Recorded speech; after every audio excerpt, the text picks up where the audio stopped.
बिस्मिल्लाहिर्रहमानिर्रहीम अस्सलामुअलैकुम रहमतुल्लाह। आसिफ अली जरदारी ने इतना बड़ा ब्लंडर मारा है, इतना बड़ा ब्लंडर कि अब वो ब्लंडर इनके गले पड़ने जा रहा है। और रात गए field marshal army chief general Asim Munir की अचानक से वज़ीर आज़म हाउस के अंदर आमद होती है, एंट्री होती है बड़े ही खुफिया अंदाज में।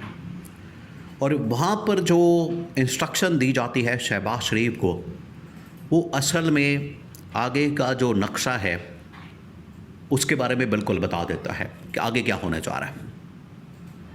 अब आसिफ अली जरदारी ने ब्लंडर क्या मारा है, सबसे बड़ा सवाल ये है। और उसके पर जो यहाँ की इस्टेब्लिशमेंट, ख़ास तौर पर field marshal army chief general Asim Munir ने जो रद्द-ए-अमल दिया वो बड़ा हैरान कुन है। उसी लेवल का फिर रद्द-ए-अमल आया, उसी लेवल का फिर आगे से रिएक्शन आया। ब्लंडर क्या मारा?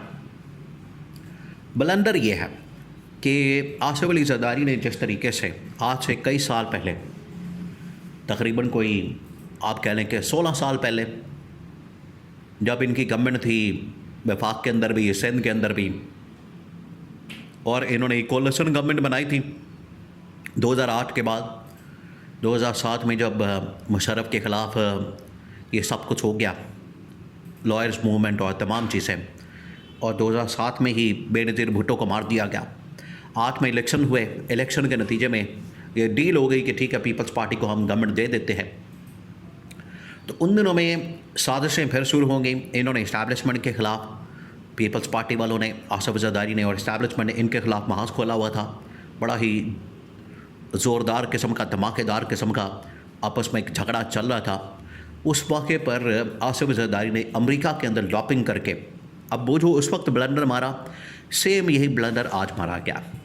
सुपर पावर के सामने लॉबिंग करके आसिफ अली जरदारी ने यह पैगाम दिया अमेरिका में कि मुझे इस्टेब्लिशमेंट मेरे पीछे पड़ चुकी है, मुझे हटाना चाहती है, मेरी गवर्नमेंट को हटाना चाहती है, मुझे हटाना चाहती है, मुझे बचाया जाए। ये अब आसिफ जरदारी ने बाकायदा अमेरिका के अंदर एक लॉबिंग करके पाकिस्तान की फ़ौज के ऊपर हमला कर दिया। फ़ौज ने क्या किया फिर? फ़ौज ने बड़ा तकड़ा किस्म का रद्द-ए-अमल दिया। उन्होंने उस वक्त यूसुफ रज़ा गिलानी को बरतरफ कर दिया, डिस्क्वालीफाई करवा दिया अदालत से। सदर को भी टारगेट पे रखा हुआ था, सदर के पास क्योंकि इस्तिस्ना था, इसलिए वो तो पकड़ में नहीं आ सका। अब ये इस्तिस्ना भी जाने वाला है और पकड़ में भी आने वाला है। अब आपने कहानी पूरी सुननी है, पूरा गौर करना है, फोकस करना है, पर आपको असल मामले की समझ आएगी कि अब आसिफ जरदारी के साथ होने का जा रहा है, जो उसने पंगा ले लिया। तो जो उस वक्त पंगा लिया गया, देखें फिर किस तरीके से उसका बदला लिया गया। वज़ीर आज़म भी फारग, गवर्नमेंट बिल्कुल डामाडोल किस्म की, और बड़ी ही वीक किस्म की मीडिया ट्रायल इनका दबा के आखिरकार इनको फारग कर दिया गया, पीपल्स पार्टी को। उसके बाद आपको पता है ये आसिफ अली जरदारी ने फिर ईंट से ईंट बचाने की बातें की, मैं नहीं छोड़ूंगा इस्टेब्लिशमेंट को। ईंट से ईंट बचाने की बातें करते हुए ये खुद भाग गए, दौड़ गए। इस्टेब्लिशमेंट ने इनकी ईंट से ईंट बचा दी। ये हुआ था इनके साथ। अब सेम वही ब्लंडर इस पर चाइना के अंदर इसने मारा है, और चाइना के अंदर इसने इस्टेब्लिशमेंट के ख़िलाफ़ मदद मांगी है चाइना से, क्योंकि अमेरिका के साथ तो अब इनकी बन नहीं सकती। अमेरिका के साथ तो फील्ड मार्शल की डायरेक्ट हो गई है, शहबाज शरीफ की डायरेक्ट हो गई है, वो तो तारीफ़ें करता है।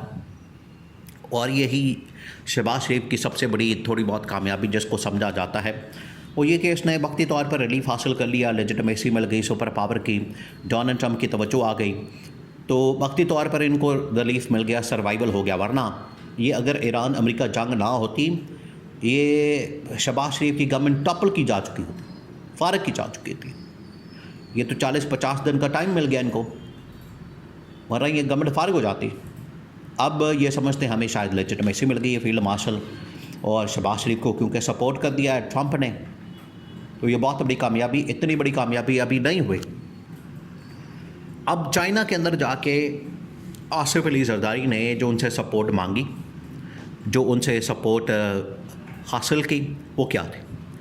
चाइना के अंदर असल में आसिफ जरदारी ने ये कहा कि मुझे इस्टेब्लिशमेंट से बचाया जाए, इस्टेब्लिशमेंट से मुझे जान छुड़ाई जाए, इस्टेब्लिशमेंट मुझे हटाना चाहती है, सिंध के अंदर भी डिवाइड करना चाहती है, और साथ में सदारत से भी हटाना चाहती है। तो आप हमें किसी तरह से बचाएं, गारंटी दें फिर हम आपका CPAC प्रोजेक्ट बाकी तमाम चीज़ें उसको एक्टिव कर देंगे। ये अब आसिफ ज़रदारी ने वहाँ पर बात की। जैसे कि बात की तो जो इंटेलिजेंस इन्फॉर्मेशन है वो पाकिस्तान की गवर्नमेंट के पास पहुँच गई और इस्टेब्लिशमेंट के पास पहुँच गई। उन्होंने फिर फैसला कर लिया। इन्फॉर्मेशन पहुँचने की देर थी कि जनरल आसिफ ने गाड़ी पकड़ी और सीधा पहुँच गए वज़ीर आज़म हाउस। शहबाज शरीफ अपना अरेस्ट कर रहा है। शहबाज शरीफ को पता ही नहीं कि हो क्या रहा है। तो जनरल आसिफ ने, फील्ड मार्शल ने, उनके स्टाफ ने जाके उठाया, बाहर आए, मुलाकात करें जनरल आसिफ के साथ। जनरल आसिफ ने फिर ये सारा मामला रखा है शहबाज शरीफ के सामने कि आप का इत्तेहादी, ये पीपल्स पार्टी का चेयरमैन और सदर पाकिस्तान आसिफ अली जरदारी चाइना के अंदर ये गोल खिला रहा है, हमारे खिलाफ साजिशें कर रहा है। हमने इसको भेजा था पाकिस्तान का मुकदमा लड़ने के लिए, पाकिस्तान की बात करने के लिए, इन्वेस्टमेंट के लिए, वहाँ पर सरमायाकारी के लिए और CPAC प्रोजेक्ट के लिए, बाकी चीज़ों के लिए। ये जाके अपना वहाँ पर लुच तल रहा है। तो ये फील्ड मार्शल ने अपना सारा मामला, तमाम की तमाम इंफॉर्मेशन शहबाज शरीफ के सामने रख दी। फिर शहबाज शरीफ हक्का बक्का रह गया कि ये क्या हुआ है हमारे साथ। वहीं बैठे बैठे अब बाकायदा इंस्ट्रक्शन मिल गई है शहबाज शरीफ को और जनरल आसिफ ने बता दिया कि इस्टेब्लिशमेंट इस वक्त ड्राफ्ट तैयार कर चुकी है।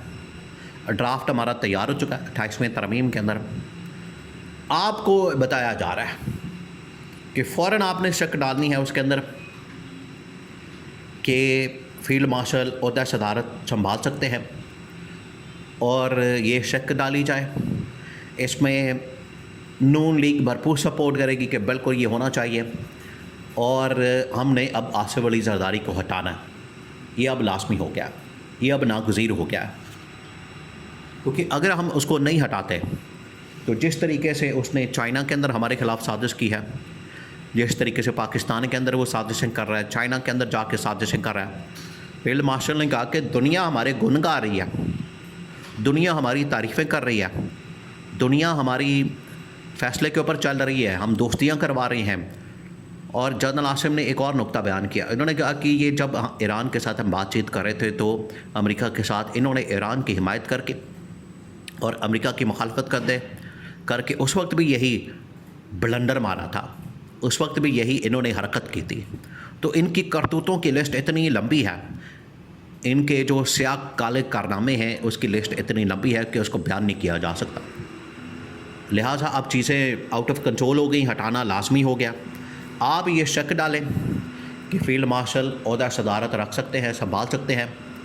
और जैसे ही अब हमें 2/3 मेजॉरिटी पीपल्स पार्टी को माइनस करके भी लेनी पड़ेगी। इनके वही MNA जो हमने बनवाए हैं ये अंदर पीपल्स पार्टी के बगावत करेंगे और इनको हम लेंगे और इनकी पार्टी के अंदर से बंदे तोड़ के हम ये 2/3 मेजॉरिटी के साथ तरमीम करवाएंगे और आसिफ जरदारी को हटा के फील्ड मार्शल को सदर बनाएंगे। फैसला हो गया।